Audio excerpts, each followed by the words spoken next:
Assalamualaikum warahmatullahi wabarakatuh.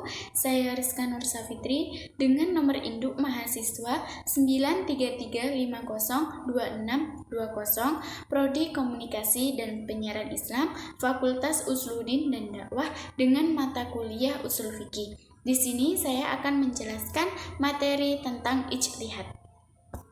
Pengertian ijtihad. Kata ijtihad berasal dari kata ijtahada, yajtahidu, ijtahadan, yang berarti mengerahkan segala kemampuan untuk menanggung beban. Menurut bahasa, ijtihad artinya bersungguh-sungguh dalam mencurahkan pikiran. Dan adapun menurut istilah, ijtihad adalah mencurahkan segenap tenaga dan pikiran secara bersungguh-sungguh untuk menetapkan suatu hukum yang sulit. Dan dalam prakteknya digunakan untuk sesuatu yang sulit dan memayahkan. Oleh karena itu, tidak disebut ijtihad apabila tidak ada unsur kesulitan di dalam suatu pekerjaan. Secara terminologis, berijtihad berarti mencurahkan segenap kemampuan untuk mencari syariat melalui metode tertentu.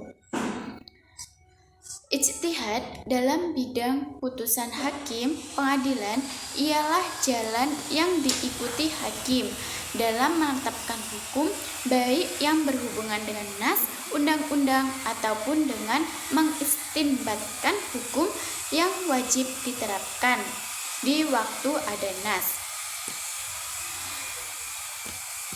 Adapun di kalangan para ulama, perkataan ini khususnya digunakan dalam pengertian usaha yang sungguh-sungguh dari seorang ahli hukum, yaitu al-faqih, dalam mencari tahu tentang hukum-hukum syariat. Jadi, dengan itu, ijtihad ialah perbuatan-perbuatan istinbat hukum syariah dari segi dalil-dalil yang terperinci di dalam syariat. Ijtihad adalah suatu alat untuk menggali hukum Islam, dan hukum Islam yang dihasilkan dengan jalan ijtihad statusnya adalah zanni. Zan artinya pengertian yang berat kepada benar, dengar arti kata mengandung kemungkinan salah. Usul fikih mendefinisikan ijtihad dengan istighrahu al-fiqhiyah wasnahu litaswili dhunna bihukmi syar'i, yang artinya pencurahan kemampuan secara maksimal yang dilakukan oleh faqih mujtahid untuk mendapatkan zan, dugaan kuat tentang hukum syar'i. Ijtihad bi'ar-ra'yi merupakan suatu macam ijtihad dalam arti umum yang meliputi yang pertama, ijtihad untuk mendapatkan hukum yang dikehendaki nas, yang dhanni dalalahnya, hukum yang diperoleh berupa penafsiran berkualitas terhadap ungkapan nas Al-Quran dan hadis. Yang kedua, ijtihad untuk mendapatkan hukum syari amali furu'iyah dengan cara menetapkan akidah syariah kulliyah. Yang ketiga, ijtihad untuk mendapatkan hukum syara amali tentang masalah yang tidak ditunjukkan hukumnya oleh suatu nas secara langsung yang disebut dengan ijtihad bil aryai. Syarat-syarat mujtahid. Orang-orang yang melakukan ijtihad dinamakan mujtahid dan harus memenuhi beberapa syarat. Muhammad Musa mengelompokkan syarat-syarat tersebut menjadi 4 kelompok, yaitu yang pertama, syarat-syarat umum, diantaranya baligh, berakal, sehat jasmani dan rohani, kuat daya nalarnya. Adapun syarat-syarat pokok diantaranya memahami Al-Quran. Al-Quran adalah sumber hukum Islam primer, di mana sebagai pondasi dasar hukum Islam. Oleh karena itu, seorang mujtahid harus mengetahui Al-Quran secara mendalam. Barang siapa yang tidak mengerti Al-Quran sudah tentu tidak mengerti syariat Islam secara utuh. Mengerti Al-Quran tidak cukup dengan diawali membaca, tetapi juga bisa melihat bagaimana Al-Quran memberi cakupan terhadap ayat-ayat hukum. Selanjutnya, memahami tentang sunnah. As-sunnah adalah ucapan, perbuatan, atau ketentuan yang diriwayatkan dari Nabi Shallallahu Alaihi Wasallam. Memahami tentang ilmu diroyah hadis. Ilmu diroyah menurut Al-Ghazali adalah mengetahui riwayat dan memisahkan hadis yang sahih dari yang rusak dan hadis yang bisa diterima dari hadis yang ditolak. Mengetahui hadis yang nasih dan maksud.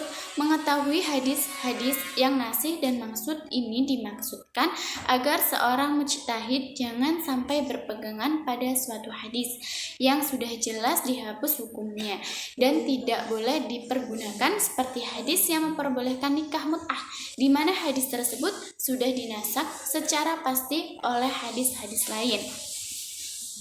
Selanjutnya, mengetahui hukum-hukum seorang mujtahid. Hukum tersebut harus mengerti tentang maksud dan tujuan syariat, yang mana harus bersendikan pada kemaslahatan umat.